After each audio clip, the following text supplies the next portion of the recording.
Now today we'll be looking at circle geometry. So circle geometry is actually a big topic. Yeah, it has so many things involved in it. You need to understand a lot of things. But circle geometry is actually a topic in mathematics that involves angles in a circle.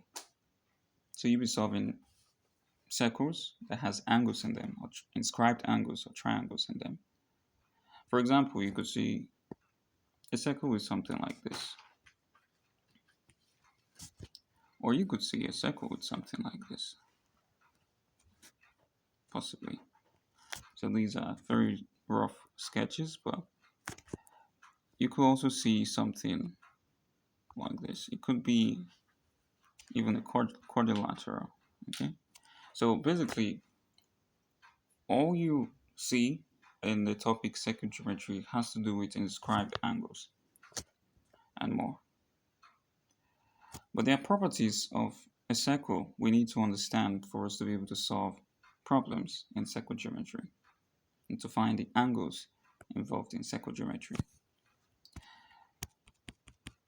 For example, you need to know what a chord is. So a chord is, let's say we have a point A here and another point B here on the circumference. The line joining these 2 points together is known as a chord. So I can just say this is chord. Now, the arc separated by this chord are two, one here and one at the top. Okay, and we call them segments. So this could be known as the major segment, and this can be known as the minor segments. Okay, now another point you need to note is that if there is a chord like this, and there is a point at the center, a line joining the center of the circle to the chord, it actually forms 90 degree. Or we can actually say that the two parts separated by this line are equal. So this point is 90 and this point also 90. The two sides are equal too. Now these are important things you need to know.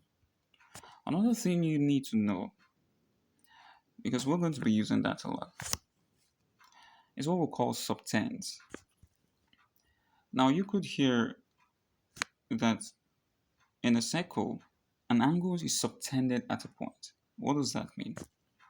So if they say an angle is subtended at the circumference, this means that if we have 2 points here and here,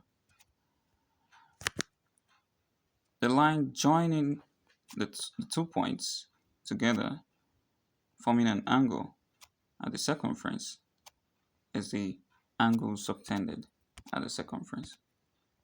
So these two angles meeting at the circumference forms an angle at the circumference. Now what about if they say an angle subtended at the center of the circle? Now they mean that if there are 2 points also, use another color. There are 2 points also. So the line joined to the center from those 2 points form an angle at the center. So we can say that the angle is subtended at the center of a circle. So you need to understand these points for us to be able to form angles or understand the terms we'll be using in circle geometry. Now, the other things we need to know, which we'll call circle theorems. The first circle theorem we're going to look at is this.